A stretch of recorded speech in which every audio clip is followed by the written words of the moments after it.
sports. This is what the greatest thing about sports is. You play to win the game. Hello? You play to win the game.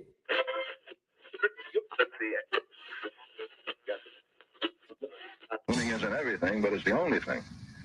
In our business, there is no second place. Either you're first or you're last.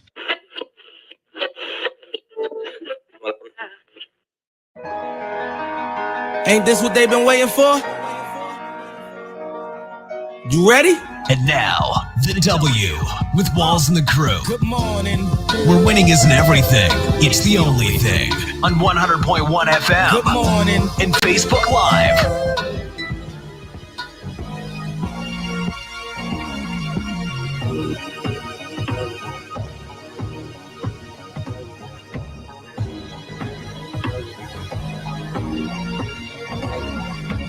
Good morning. Right back like we never left. Another Saturday morning with the W Show, Kansas City, talking sports and pop culture. If this is your first time checking us out, we greatly appreciate it. Appreciate you making us a part of your Saturday morning. And speaking of first time, for those of you all who have been joining us, tune in from day one.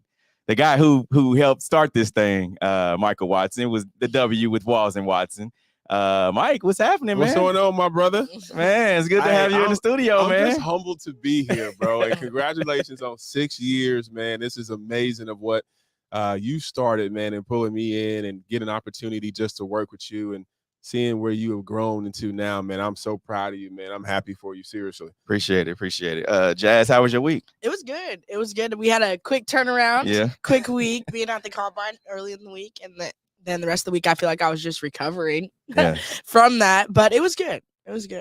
Yeah, we've got a lot to talk about on today's show. We're going to dive into some of the things Mike has going on. And also, we spent some time, as you said, Jazz, in Indianapolis earlier this week. And the combine, that was, our third year going? Second year, yeah. And it was some stories that happened that were in Indianapolis that we'll dive into. And coming up here in about 10 minutes, we'll talk about the Ravens star, Lamar Jackson. Negotiations seem to be getting worse for the Ravens. Yeah, that's what I said too. And things are not going well for Memphis Grizzlies star Ja Morant. I'd like to hear Mike's take on this. We'll dive into that. And the NFL player treatment survey ranking NFL teams has been released. And we'll see where the Chiefs rank on that list. You excited about that, Jess? Yeah. All right. I already know, but it'll be interesting. All right. Plus, coming up in about 30 minutes, we'll have our sneakers of the week during our Head at 11 segment. Let's get to today's headlines. And now, here are the biggest sports headlines from this week. We bring them to you every Saturday morning on the W with Walls and the Crew on 100.1 FM and Facebook Live. Like we had said, we attended the 2023 NFL Draft Combine earlier this week.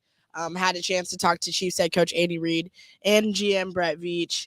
What were some of the takeaways for you, Steve? I think the Chiefs now, they understand, what it takes. And just talking to Brett Veach earlier this week, is this a point in time where it's a make or break for the Chiefs? No. Is this a point where Brett Veach understands, like, I get how to do this. I've been doing this a few years now. I have Andy Reid. I have the coaches who have my back. And we have a heck of a front office, right? He's a part of that front office. And then Andy Reid, too, as being a part of that coaching staff. I think they understand what their needs are. They know what they want to get. And right now, it's not about a specific player that they're going to get. It's about the position. And I think the way that they've worked in this draft and in previous drafts is the fact that they coach guys up. They have their rookies who come in and are able to start right away. And so I think they understand exactly what they need. And it's just the best player available in the draft. Definitely. And I think even sitting there talking with them in some of the conferences, it seemed routine almost. Like it seemed, okay, we know what we need to do. Every single year we go into this. And it seemed like they're seasoned. Like when they when they're talking about the pressure of now going into the draft, when they've already had set these expectations in the past, they were like, that's what we do every year. Exactly. Like, so it didn't even seem like there was a sense of urgency, but it's also like nice knowing that, because obviously you're doing something right. Exactly.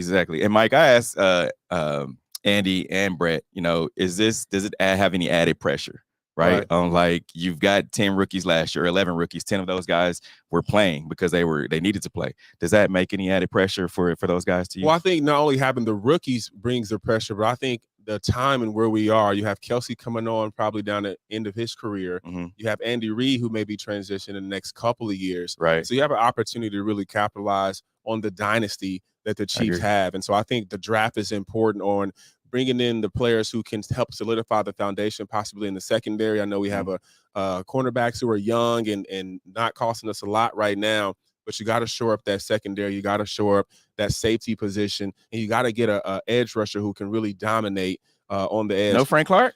Clark, I think Clark did what he can do for us. I think, he came up big in the playoffs for sure, but you got to have somebody who's more consistent during the regular season who can really change the game, because if you have somebody coming off that edge, it totally changes the game plan for the offense. Yeah. And for us, I think we need that, coming in this next season. Yeah, I agree. Do you think that's the biggest and most important position that they need to fill? I know we talked a little bit about the backup quarterback position too, Steve. Ooh, okay. Yeah, I think even with the backup quarterback, you've got to, and like Andy Reid says, he doesn't call him a backup. That's because right. at any moment's notice, he has to be ready to go in. Right. And then you have a guy like Patrick who has been, he's escaped a lot of injuries. Like some of his injuries or you think about the kneecap. Yeah. On the 4th and 1. You think about last year with the ankle. That could have been an easily ACL tear. Yeah. That could have been a broken ankle.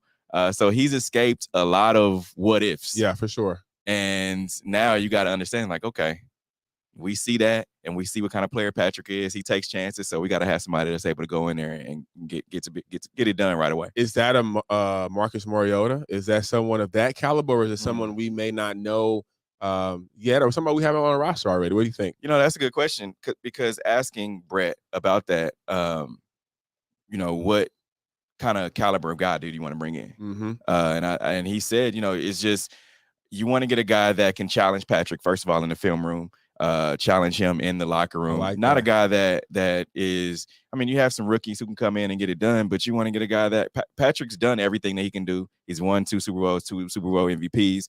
So now it's like, all right, we need someone who he'll listen to. It's not going to be very many people. Yeah, it's not going to be very many people that he'll be able to listen to. So did the report come out? Is this true that Alex Smith is coming back? Or I saw that floating around. Was that?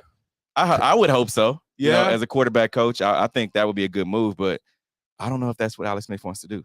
Yeah, you think he's a TV? I think he wants to do more of the TV thing. Yeah, more money in it. That's for sure. That's for sure. Who do you think are good options then that he would respect and listen to? I know we debated on this a little bit, but what about Chase Daniels? I said Chase Daniels. I was thinking about Chase, Mizzou guy. It'd have to be someone who I think Chase is on his way out of the league. Like Chase is a little older.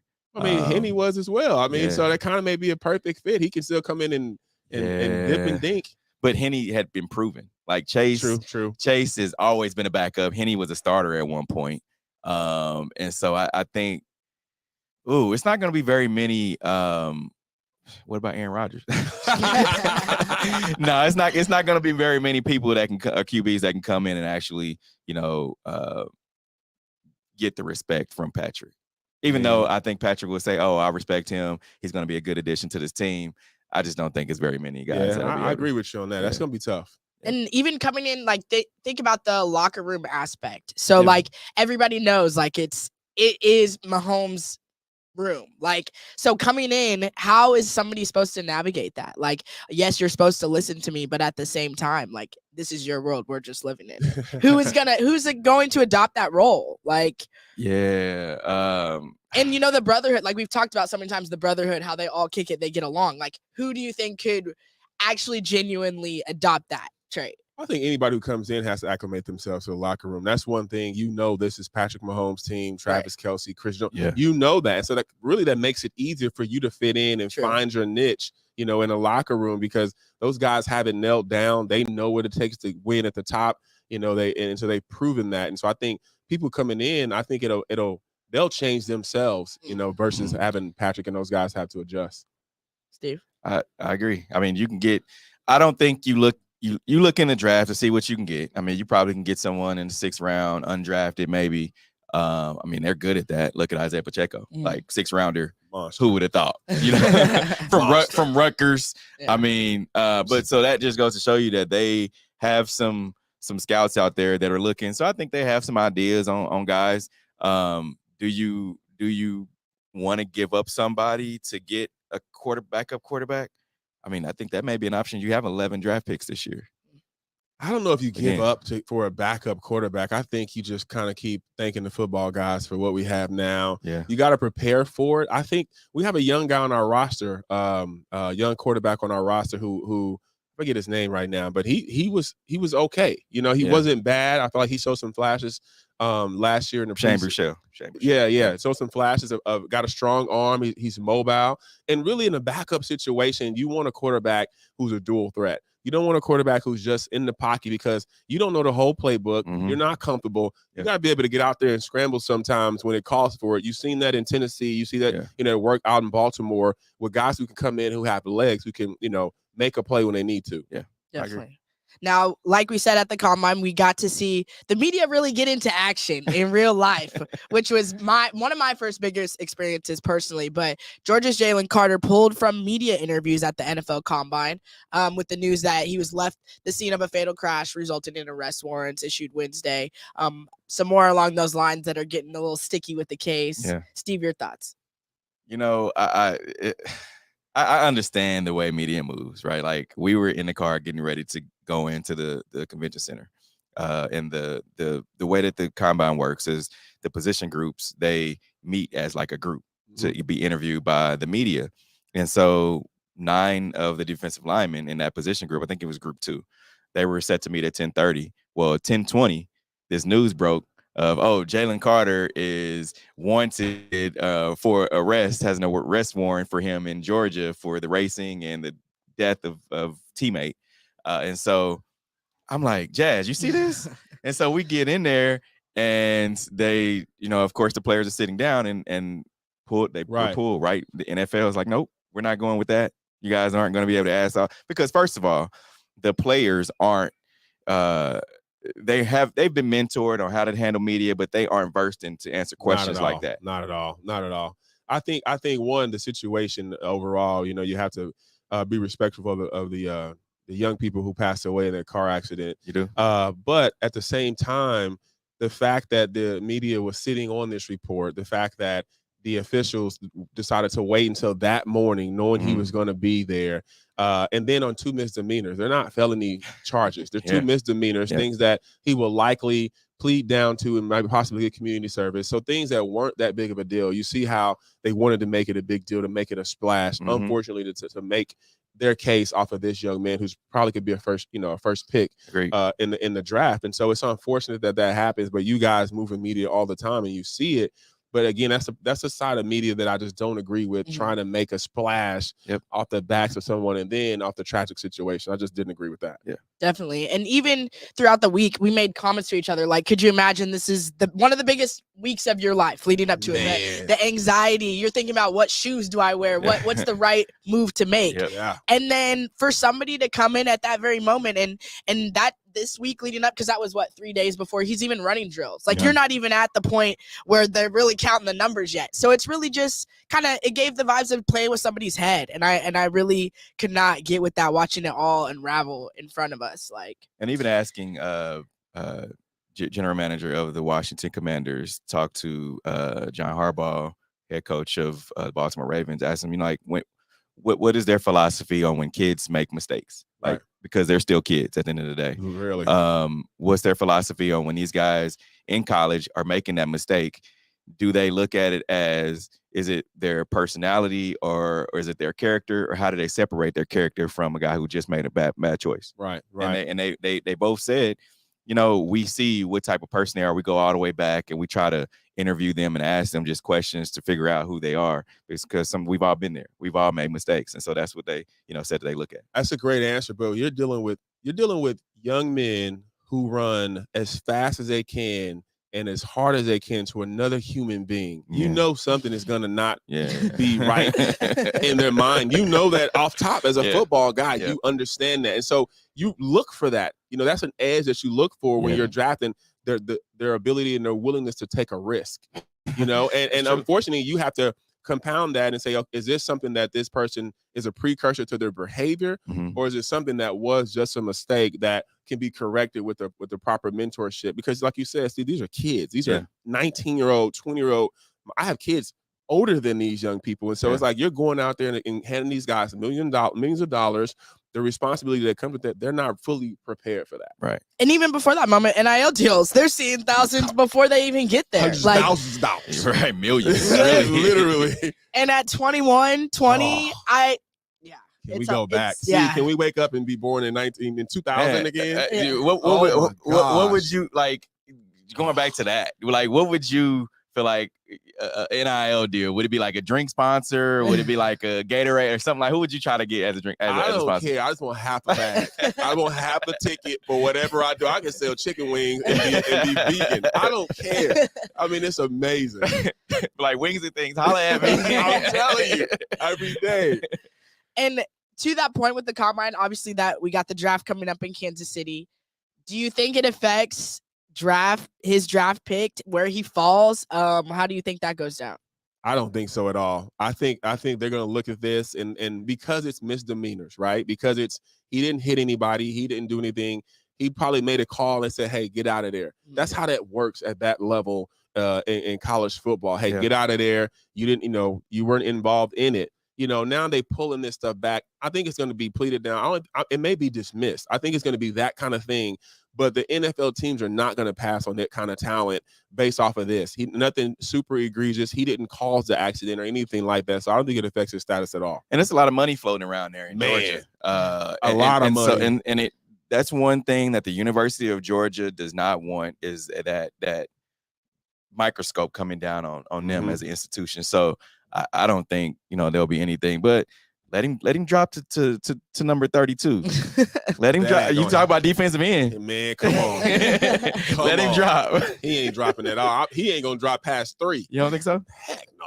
All right, I don't think so. We'll see. I have to agree, and I just think whenever it comes to stats, we want to look at stats and everything, and nobody wants to look at this. And I feel like it's real. Like, how many guys in the league already or pending this situation have DUI charges, have some type of misdemeanor charge? Like, let's be real with that. Yeah. And it's the time, and it's heightened now just because it's combine time. But if this was any other point in time or looking at any other athlete, would it be as big of a deal?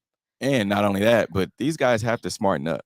Oh, for sure. Like you saw what happened with Henry Ruggs. In Vegas. You saw it was a drunk driving, leaving Topgolf late at night, speeding. Flying.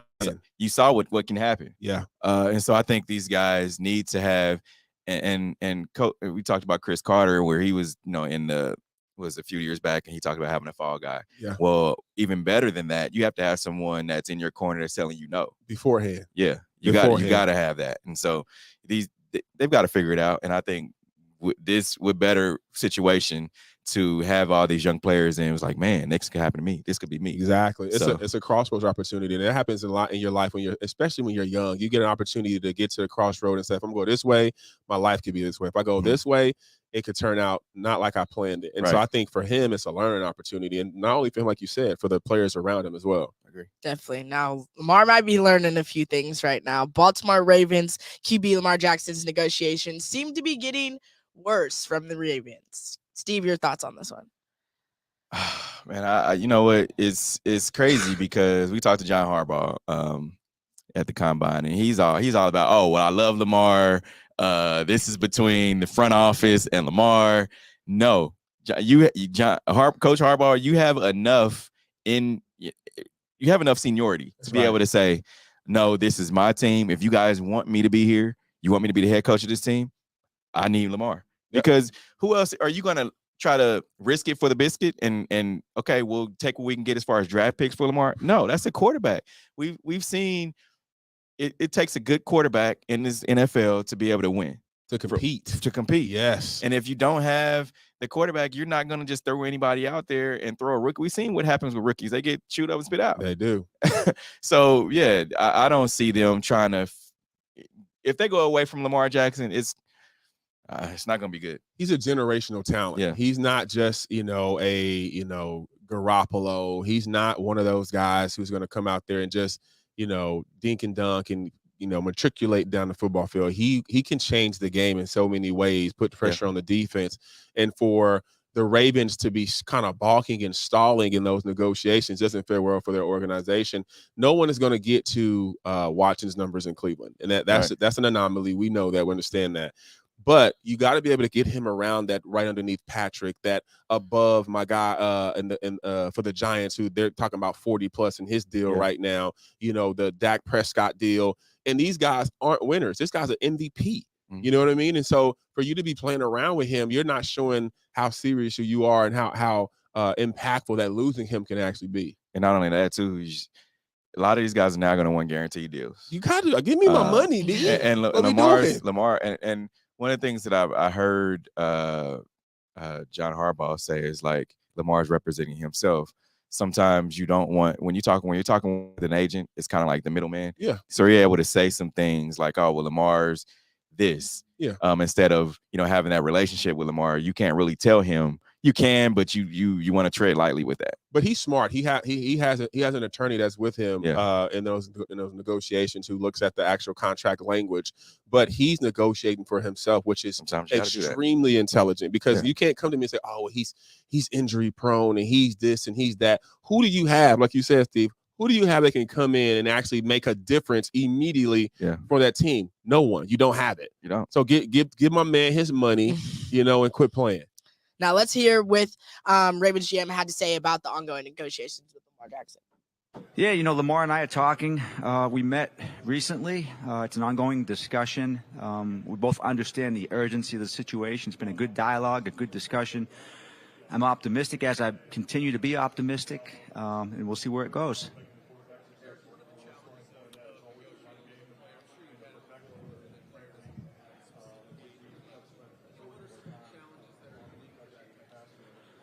Yeah, well, you have a lot of regard for the player first and foremost. I think when you deal with an agent, sometimes you're able to speak, very freely, position yourself a certain way. You have different arguments that you can use that maybe you wouldn't say to a player or, so I think that's part of it. There's a lot of respect, tremendous respect, because I'm with a player like Lamar, a player like Roquan Smith, who also represented himself every day. You see the commitment, you understand where they're coming from. I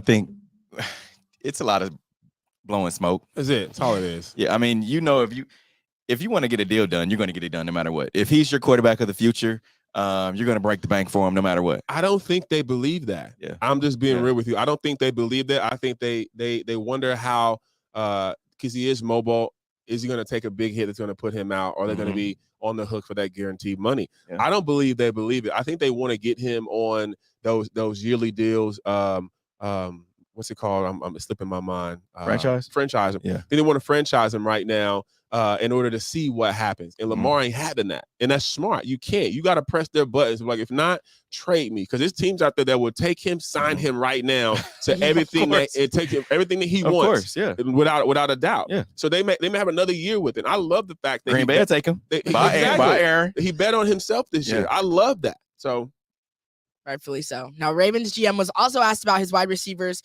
as well. Let's hear his comments and some tweet remarks that were deleted minutes later. Now, they were, "How about you play to your player's strength and stop pointing the finger at us?" And number 8, Bateman wrote, "The one you let to do this, we take heat 24/7, keep us healthy, tired of y'all lying and capping on players for no reason." Wow. Who said this? So this was from Bateman. Okay. And then after he took it was taken down, and then he tweeted out, "My apologies," with the hugging emoji. Yeah, so it's real out here. So it was the GM DaCosta's comments, and we have the comments. Go ahead and play it. I would say a lot of people would say the same thing. It's a challenging position to evaluate in different ways. I don't have if I had an answer, that means I would probably have some better receivers, I guess. We keep trying. I think there's a lot of things that go along with that position. Sometimes it is tied to the quarterback. And I think it's tied to things like durability. It's tied to, a lot of things. We're going to keep swinging. There have been some guys that, have been successful.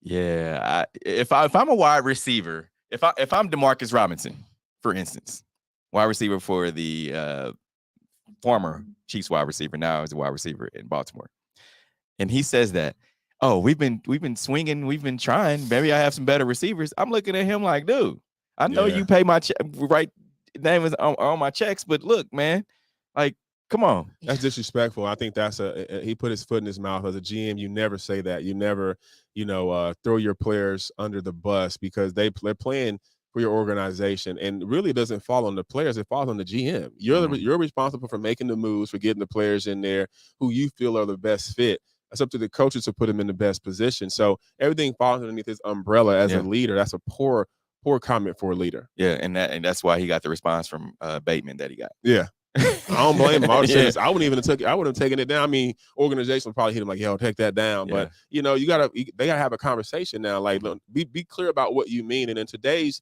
society and atmosphere, you gotta be straightforward when you're dealing with people. You're dealing with men out here. You're dealing with men who are sacrificing their bodies and putting themselves in danger every single day.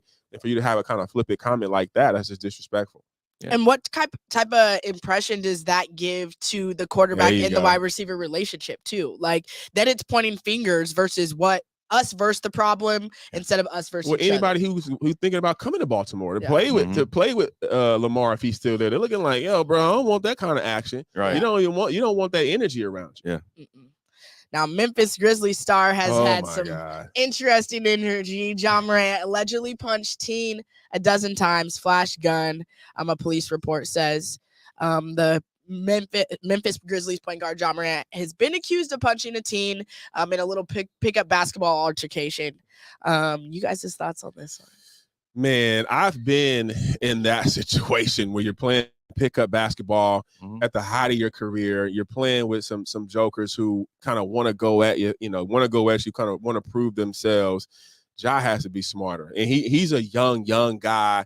He's kind of brash and he's rubbing a lot of people the wrong way. We don't know if the reports are true, if this actually happened. Was it last summer? So why is it just now coming out kind of thing? We have seen him on social media with a kind of a gun, but guns aren't illegal. You can possess a firearm, but it's just the what he's putting out there, that kind of energy, that kind of, this is who I am kind of thing. Like, Ja, that's not you. We know that. Like, we know your dad, and you a good dude. Your dad's a good guy. You're not the tough guy. You're not coming out there.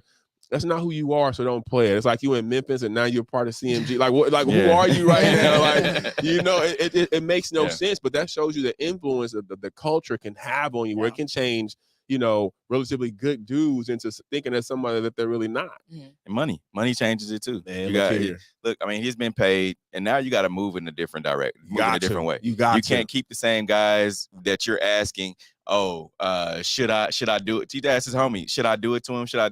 And his homie was like, yeah, Ja, go ahead, man. Don't make no sense. You don't want those flunkies around you, man. Like, and then at the end of the day, why do you have these teenage kids coming to your house playing pickup? Exactly. It's going to end in a bad situation. Yeah. Well, he hasn't grown up yet. He's a father, and so you would think that would be something that would kind of point you in the right direction. But and that's going to come from his father. But you see how his father acts sometimes, where the lights come on, and now he think it's about him. It's a weird dynamic when you don't have that leadership. So that's going to be somebody who's a vet on his team. I don't know if they have that vet on their team, but it's going to be coming from the organization, or if it has to come from the NBA, that's a whole different thing. The NBA will have security follow you. They don't play when it comes to their stars, and he's one of their superstars that they're banking on the future with. After LeBron, he's the Luka Doncic, and after KD, he's one of those guys with Donovan Mitchell, Jason Tatum, that he's a face of the league. So he has to move differently. And it's going to take someone like a LeBron to take him up under his wing, like Kobe did with a bunch of guys. Like, man, look, this is what I did. Yep. You can't, and maybe LeBron isn't the right guy for that, because he's had the unblemished record. Like, he hasn't had anything happen. So, but then there's another story that our producer just sent to me with Adrian Wojnarowski. He said that Memphis Grizzlies star Ja Morant was seen on his own Instagram Live displaying a gun while in a nightclub early Saturday morning. And so the NBA at the nightclub. And it said, is that where that came from? We are aware of a social media post involving Ja Morant, and we are investigating that. Is he just trying to get kicked out of the league? What are you trying to go play in the Or you trying to go overseas? What are you trying to do? Because now, well, you got a gun in the club, which is illegal. So now all of these accusations and everything, they all become true. Right. Yeah. If your video with the gun, oh, you did that. Yeah. That is just that's so stupid. It's just stupid. It's nothing else for that than just stupid and irresponsible. Like, who gets on there? You can have it on you. You know what I mean? Like, I'm sure everyone who's able to get into a club and they like, look, I got to protect myself, will keep it on them. Right. We understand that. Protect yourself. You're a commodity. But to flash it, bro, like, come on, that doesn't make any sense. But on the other side, and leaving the gun out the equation, obviously, playing devil's advocate, for it to be during the pickup situation, how much are courts going to the courts are jumping glorified on social media with LeBron going out there and getting active in the offseason. Yeah. So it's starting to get more stuff like they're playing, they're getting more attraction to the street ball and being able to just play freely, enjoy yourself, right? I think they're going into it with the mindset of, I'm just going up here to show up and sign some autographs and possibly get a little run in, but not, oh, I need to hoop these young dudes to show them who I am. Yeah. But when somebody tests your gangster, when somebody seriously tests your gangster in that we've seen it. Yeah, we've seen it. It's real. Yeah. Like as a competitor, as an athlete, like former athlete, when somebody really, it's different when they're playing and it's like, oh, let's get clickbait out of this real quick. We've seen it, but we haven't seen it $40 million a year. Yeah. 40,000 a year. We ain't seen it $40 million a year at your peak. And I'm looking at this dude. Somebody tests you. But I'm looking at you like, are you serious? Yeah. I'm walking away from that. I'm walking away from it with my $190 million guarantee money. I'm walking. You got it, bro. I'm walking away from it. Yeah. But when it's that serious, like I said, we don't know all the details. How far did that kid press? How much did he really say? Like $190 million, Jazz. True. That's it. I don't know. $190 million. Right. This kid can press. He can press like the cleaners. I don't care. I'm not messing with it. And the thing about it is, Ja Morant's 23 years old, right? Like, he's still closer in age to that 17-year-old kid. He is. Mentality as well. Yeah. So, I mean, he'd still, like, so 17-year-old, possibly getting ready to be 18, getting ready to go into college. You're 20. There's some 23-year-olds still in college. So when you're in college with that guy, you're in the same umbrella. So you're still in the same age group. So Ja feels like that's his peer. Yeah. Yeah. Unfortunately. Yeah. So, right. $190 million. Guaranteed. We can look at that differently. I'm looking at it differently. Just playing devil's advocate. If it was me, like you said, the devil would be like, bro, 190 million. We good. Let's get up out of here. Now, on that note, we're going to take a quick break. Coming up, we'll discuss University of Colorado head coach Deion Sanders commenting on dual parent homes. I'm excited about this one. Keep it locked in. This is the W Show. We'll be right back. You're tuned in to the W with Walls and the Crew, where winning isn't everything. It's the only thing. On 100.1 FM and Facebook Live. Are you not entertained? Are you not entertained? Is this not why you are here? Come spin with us, Kansas City. KC WeSpin 360 is the coolest 360 video spinner experience for events. KC WeSpin 360 is taking it to the next level. The 360 video spinner platform rental will be the life of the party. Everyone will be talking about their 360 video experience while bragging about it on their social media pages. The captivating slow motion and reverse effects will have your guests feeling like celebrities. The KC WeSpin 360 video spinner can capture slow-mo videos, GIFs, and boomerangs from every angle. Specializing in corporate events, weddings, social gatherings, bar bat mitzvahs, school events, and fundraisers, KC WeSpin 360 can be found online at kcwespin360.com. Come spin with us, Kansas City. FPS Security is here to secure greater KC protection where you need them most. Social events, birthday parties, corporate events, weddings, small businesses, and more. Call FPS Security at 816-379-3600 or visit fpssecuritykc.com. Licensed, bonded, and insured. Reliable, fast, and professional service. The Negro League Baseball Museum, proud sponsor of The W Show, is bringing the heat in February. Visit the NLBM for free admission during the month of February, courtesy of the Kansas City Royals and Royals Charities. While you are there, visit the NLBM store for all of your Negro Leagues baseball apparel. Visit the Negro Leagues Baseball Museum, located at 1616 East 18th Street, Kansas City, Missouri, or NLBM.com. Football fans, you can't spell gate without Gates, and great tailgates start with Gates sauces and seasonings. Named synonymous with mouth-watering tailgates. When you make your list of tailgate essentials, add Gates sauces and seasonings to that list. Spice up your tailgate experience with that unmistakable great taste. Available in 4 tantalizing flavors: classic, sweet, mild, and hot. Find it at your local grocer, and if you don't see it, ask for it. Visit GatesBarbecue.com to purchase any of the great sauces and seasonings. Great tailgates start with Gates. You're tuned in to the W with Walls and the Crew, where winning isn't everything. It's the only thing. On 100.1 FM and Facebook Live. Remember to interact with our show. Use hashtag talk about it. Message us and we'll talk about whatever topic you want. Now, Deion Sanders says he looks for dual parent homes and QB recruits, single mama households, and defensive linemen. Let's hear what Coach Prime had to say. He wins and he comes up. Can you tell who that is just by talking to him now that you're walking in the living rooms and you're seeing more and more and more? We have different attributes: smart, tough, fast, disciplined with character. Yep. We're looking at now quarterbacks are different. Yeah. We want mother, father, dual parent. Mm-hmm. We want that kid to be 3-5 and up because he's got to be smart. Mm-hmm. Not bad decisions off the field at all, because he has to be a leader of men. It's so many different attributes and what we look for when we see a quarterback. And you would love a coach's son. Somewhere that the coaches coached him, and I'm not going down my road. I see you smiling because I know who your quarterback is right now. He's talking about my son. I didn't just build a template for my son, but that's what really we look for in quarterbacks. Different positions are different. Like O-lineman, I look for dual parent homes, right? A strong father that they adhered to, right? Smart kid, at least 3.3. and above. You're also describing Hurts. Yeah, tough. Well. Physical. Offensive lineman. Defensive lineman is totally opposite. What do you mean? Single mama. Trying to get it. He's on free lunch. I'm talking about just trying to make it. He's trying to rescue mama. Like mama barely made the flight. Trying to get out the mud. And I want him to just go get it. It's a whole different attributes that you look for in different positions, and we have that stuff just chronicled. We know what we want, and we go get it. Deion Sanders here on the Rich Eisen Show. Oh, man. It's funny, but then again, it's in all seriousness. Like, I'm upset that a black man, it kind of glorifies a single parent home.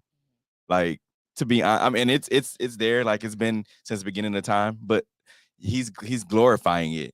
And I understand what he means by it. The single parent home kid, and I think the dual parent home kid is, they've gone through some things too. So you can have a rough dual parent home kid just as well as you can a single parent home kid.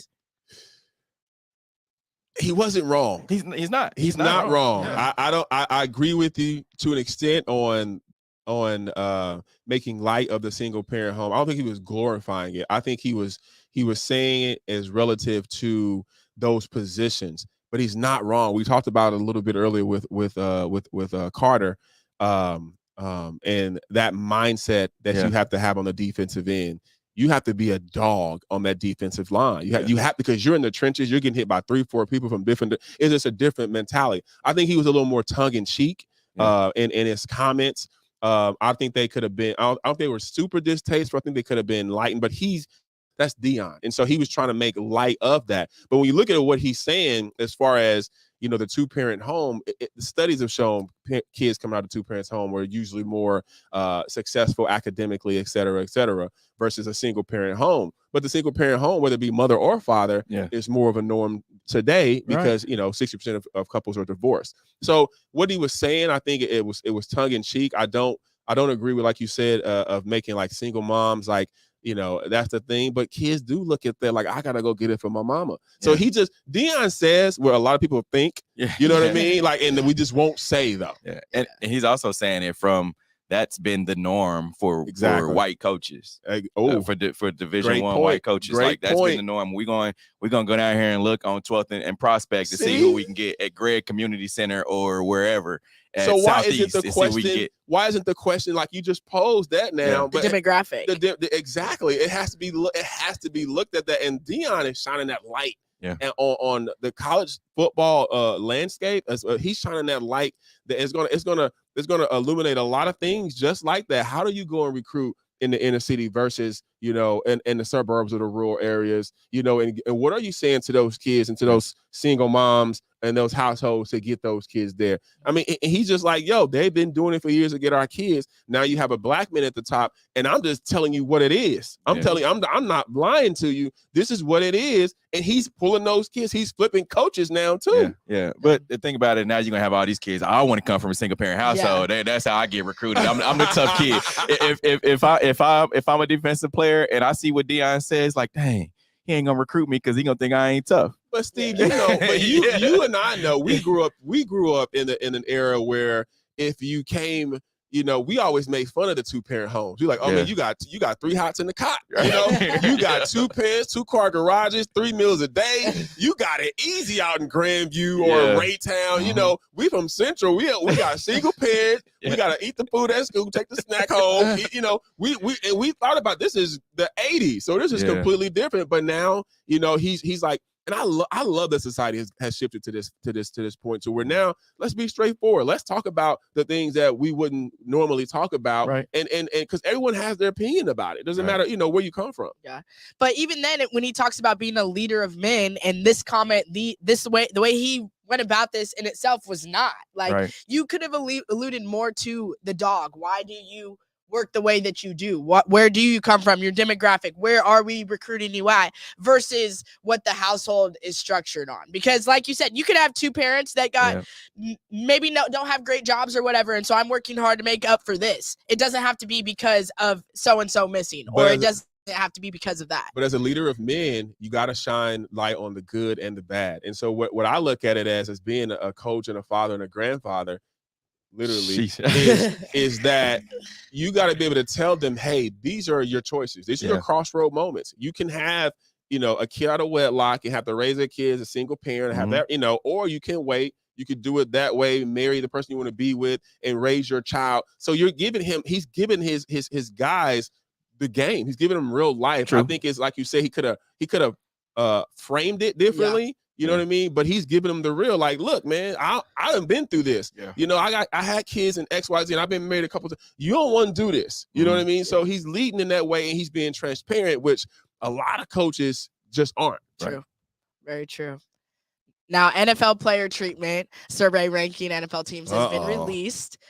Maybe it has to do with the coaches and how, but who do you think tops the list for a team with the best treatment? Where did Chiefs land? How are we feeling about this one? I mean, I would just say like the Rams would have to be up there. I'm talking about best treatment. Like best the Rams, treatment. You got the new stadium, left St. Louis, so everything's new. And then you got I say Miami. Miami. I would say Miami's up there. In Florida. The Minnesota Vikings, Miami Dolphins, and Las Vegas Raiders are the top teams. And while the bottom 3 are Los Angeles Chargers, Arizona Cardinals, and Washington Commanders. Well, we know Washington.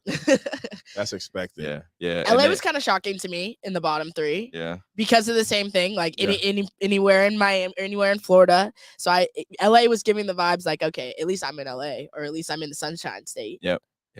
And according to NFL Players Association team report cards, the Chiefs ranked 29th out of 32 teams. And so the report said the facility feels outdated and the players would like to see upgrades across the board. Only 56% of respondents believe the club owner, Clark Hunt, is willing to invest the money to upgrade the facility, ranking him 27th in this category. Wow. And it said the Chiefs are one of 6 teams that still make certain players have roommates, and less than 50% of the players feel they have enough room to be comfortable on flights. And one of the most surprising parts of the report is that players' views of head trainer Rick Burkhalter. And they said that the report suggests that he does not treat players fairly and consistently or with personal care. Wow. That was all a shock. When I read those reports, I was surprised that not necessarily that Clark Hunt won't invest because I believe he will invest. I think especially after this is bringing light to it. Exactly. I think he will invest. But I think once the Royals move, I think that'll be an opportunity for them to really make some moves out there at the stadium. I've traveled with the Chiefs before to a few games on their charter with them. It's like they're comparing it to other NFL teams. Now look at it, like they're comparing it to other NFL teams, but it's like they're not uncomfortable. They said they could be more comfortable. So when I look at it from that step, I'm like, oh, you just want, you want what you want, Mink. You want to sit back on Mink. These are rich people problems. These are rich people problems. They want the neck pillow. They want the neck pillow. Like you didn't get the proper water. Like what is it? You know what I mean? Like sleeping in a room with another grown man. You know, I understand that part. As far as rooming, but then you have to look at the hotels they rent out. Do the hotels have enough? So it's a lot more that goes into that. But I wouldn't want to room with another, in the NFL. The NBA doesn't do it, but they have less players. Exactly. You rolling with 80 to 85 people, in your traveling party in the NFL. It's just different. And then some other findings across the board for the other NFL teams. It says 6 teams don't fly players in first class. 7 teams don't arrange for players to have roommates on road trips. 18 of 32 teams offer family rooms in stadiums where families can go with their children. The Philadelphia Eagles offer a stadium family room just for coaches, wives, and children, not players' wives. Well, I mean,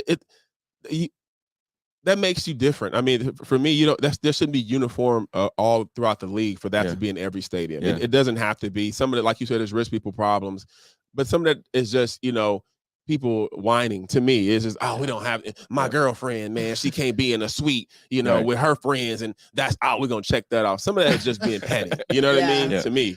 And not only that, so there was a report also within this that came out that Kyler Murray has to the team doesn't offer him dinner.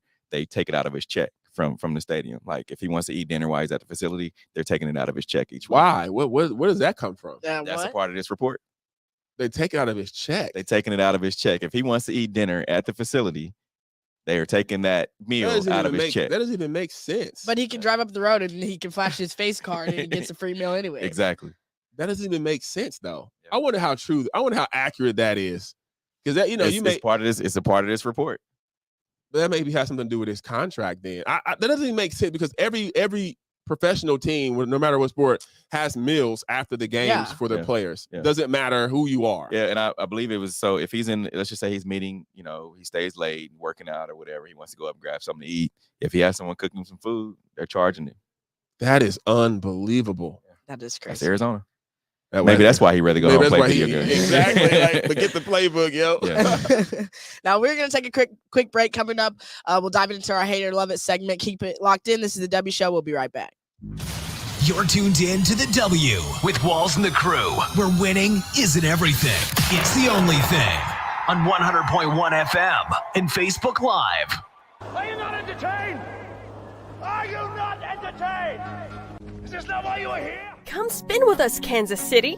KC WeSpin 360 is the coolest 360 video spinner experience for events. KC WeSpin 360 is taking it to the next level. The 360 video spinner platform rental will be the life of the party. Everyone will be talking about their 360 video experience while bragging about it on their social media pages. The captivating slow motion and reverse effects will have your guests feeling like celebrities. The KC WeSpin 360 video spinner can capture slow-mo videos, GIFs, and boomerangs from every angle. Specializing in corporate events, weddings, social gatherings, bar bat mitzvahs, school events, and fundraisers, KC WeSpin 360 can be found online at kcwespin360.com. Come spin with us, Kansas City. FPS Security is here to secure greater KC protection where you need them most. Social events, birthday parties, corporate events, weddings, small businesses, and more. Call FPS Security at 816-379-3600 or visit fpssecuritykc.com. Licensed, bonded, and insured. Reliable, fast, and professional service. The Negro League Baseball Museum, proud sponsor of The W Show, is bringing the heat in February. Visit the NLBM for free admission during the month of February, courtesy of the Kansas City Royals and Royals Charities. While you are there, visit the NLBM store for all of your Negro Leagues baseball apparel. Visit the Negro Leagues Baseball Museum, located at 1616 East 18th Street, Kansas City, Missouri, or NLBM.com. Football fans, you can't spell gate without Gates, and great tailgates start with Gates sauces and seasonings. Named synonymous with mouth-watering tailgates. When you make your list of tailgate essentials, add Gates sauces and seasonings to that list. Spice up your tailgate experience with that unmistakable great taste. Available in 4 tantalizing flavors: classic, sweet, mild, and hot. Find it at your local grocery, and if you don't see it, ask for it. Visit GatesBarbecue.com to purchase any of the great sauces and seasonings. Great tailgates start with Gates. You're tuned in to the W with Walls and the Crew, where winning isn't everything. It's the only thing. On 100.1 FM and Facebook Live. Remember to interact with our show. Use hashtag talk about it. Message us, and we'll talk about whatever topic you want. And I didn't get to mention this earlier, but I want to say congratulations, man, because you're royalty now. Like, I would have brought you. I would have brought you a gold jacket, man, for real. Because if you guys don't know, Michael Watson is one of the 2023 inductees for the Missouri Sports Hall of Fame. Congratulations. Thank you, my brother. Yeah. Thank you, man. What's that feeling like? It hasn't really sunk in. When I got the call about it, I thought it was a joke. I thought, somebody was playing with me, because it was 4 years to the day that my jersey was retired at UMKC. So I'm thinking somebody just is messing around on February 16th. Yeah. So I almost hung up on the, on the CEO of the Hall of Fame. He's like, "No, I'm serious." He was like, "You've been nominated, and we're going to induct you in April." So when he said it, and I got off the phone, and my son was right there, and so I got to tell Elijah, and it kind of hit him. I'm like, man, that's something I never even thought about it. You know what I mean? Like I never thought about it. And he was like, the College Hall of Fame is going to be next. He's like, the numbers that you put up when you look at it, he's like, those are historical numbers. And I'm like, I never looked at my career as such. I never, you don't play ball to be put in the Hall of Fame. You play ball to destroy somebody one-on-one, and to talk stuff. So it's a great honor, man. It's something. And then be going in with my classmate, Moona Lee, 2-time Olympian. It's super special, and it shines the light on the city, shines the light on Central High School, and not just Central. I mean, the entire IL. For me, it's just big time, man. I'm super honored. Yeah. Who was the first phone call? What was the first phone call you made after? The first phone call was to my mom, definitely to Teresa Lynn. And then I text my boys Marcus and Eli and Elvis, and just told them like, "Hey, bro, April 23rd, put it on your calendar. We about to act a fool." So now I gotta get my blue and gold Air Force. Air Jordan 1. I gotta get my fit ready. You know what I mean for it, because it's like a whole thing. Like it's like a bus being made. For Springfield to be put up down there. It's like a big deal, man. So it's exciting. I think once I'm up there, I think it'll probably actually hit me then, or and so I'm just looking forward to it and celebrating with my family, man. That's the biggest thing for your kids to be able to see it, because people who are going in, they're like they're 60s and 70s, you know what I mean, and I'm early 40s, and so I'm like, man, it's just great experience, and it's just humbling, bro. We don't do this for that, but to be recognized, man, it's super cool. And you got the gift of gab, man. So, but are you going to free flow it, your speech, or you going to write it down? I'm gonna have to write this one out, bro. Okay. I'm gonna have to write out, because it's people who I don't want to miss. People who I want to thank. People who don't get a lot of love around the city. Al Collins Jr. He was the first person to tell me, man, you can play Division I basketball. Like literally, he said you can play it, because you have people who tell you can't. So you remember those people. And so he's one of the first people to tell me that. You remember Jack Bush. You remember Coach Brian Ocean, and he's a women's assistant coach at K-State now, but he was the first person to write me a letter from college, from UMKC. That's right back when they wrote letters. It wasn't an email. You had to get a letter in the mail. Yeah. He wrote that letter to me, and I never forgot it. It was my first letter. So when I was choosing between, Cal, Iowa, and back then it was Southwest Missouri State, I remember the first person who reached out to me. And I was like, you know what? That's the kind of loyalty he saw as a freshman at an Odessa tournament, a kid he thought could play Division I basketball. So I want to write it out just so I don't forget those people. That's dope. Yeah, that is super dope. And talk about like what that means to you being up the road and you like at UMKC local right here in up Kansas the road. City. I was around the corner. Yeah. I grew up around the corner from UMKC. Like I could throw a rock across Brush Creek and hit UMKC from my house. That's what I think is big for me, because people always say you have to leave the city to make it. You know, and for me, it's important that I was able to do everything I did in my career and stay home and do it. And what I did 25 years ago, literally, I signed at UMKC 25 years ago in 1998. And I'm able to still have those connections and have that network based off of that one decision. You know, I'm still able to run into people. Hey, I just come watch your games. Or I'm running into people now who are grown. Like, I was a kid, I was coming to your games and things like that. You know, and you're able to have that network. And that's why I tell people, like, your net worth is as big as your network. You know, and so that's so important for me. And like I said, it's just humbling, because it makes you have to sit back and really look at your career. When basketball players and athletes, you really don't do that. You don't count your, you count your points, so to speak. You just kind of, go through and it's over. But now you have opportunity to kind of look back at what they're doing at the Hall of Fame. They make it like it's the, like it's the Naismith Hall of Fame. They make it so big. So you feel it, you feel like it's big time. And when they roll the numbers out and you see like Steph Curry, you see JJ Redick, you see, all these greats in college basketball, and then your name is on that list. It's a great experience. Now, what would you tell, because you're over 40, right? Like, what would the 40-year-old Michael Watson tell the 18-year-old Michael Watson? That is an amazing question, bro. I would tell him to slow down. I would tell him to slow down. I would tell him to take more pictures. I would tell him to live in the moment more, because at that time I was just chasing. I was chasing the dream. I didn't have friends. I alienated a lot of people because my goal and my priority was the league. It was to make money playing basketball since the 7th grade. And so I didn't have friends. I didn't really go out and do those kind of things. I had like 2 friends. They were my cousins. You know what I mean? And so, because I was so focused on, the grind, but when I look back on it, now I'm here, and so that focus and that sacrifice back then paid off. But I would definitely tell my younger self, to slow down, man. Just enjoy the moment while you have it, because you never get it. You don't miss the moments until they're gone. And so I would tell my younger self that for sure. Yeah, well, congratulations. Thank you, my guy. We'll be there. I appreciate it. Definitely. Now we got to dive into our sneakers of the week. We can take a quick break. I think you got to get out of here. We'll be right back in just a second. You're tuned in to the W with Walls and the Crew, where winning isn't everything. It's the only thing. On 100.1 FM and Facebook Live.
It's that time for Love It or Hate It. Hate it. If we love it, we talk about it. If we hate it, we move on.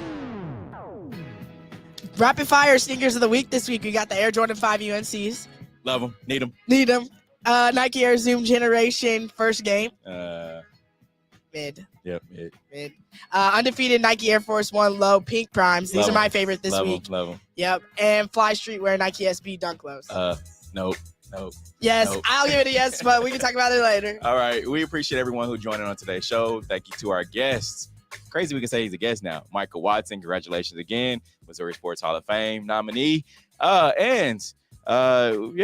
gonna be back next week with a lot more heat. We coming for everyone. We're coming. The W Show.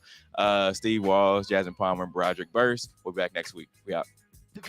The views and opinions expressed on the W Radio Show by the host, co-host, guests, and call-in listeners are solely the opinions and responsibility of the original source who expressed them. They do not represent the opinions of the W Show, 100.1 FM, One Kansas City Radio, Sideline Sports Talk, Team Wall Street Foundations, or affiliates.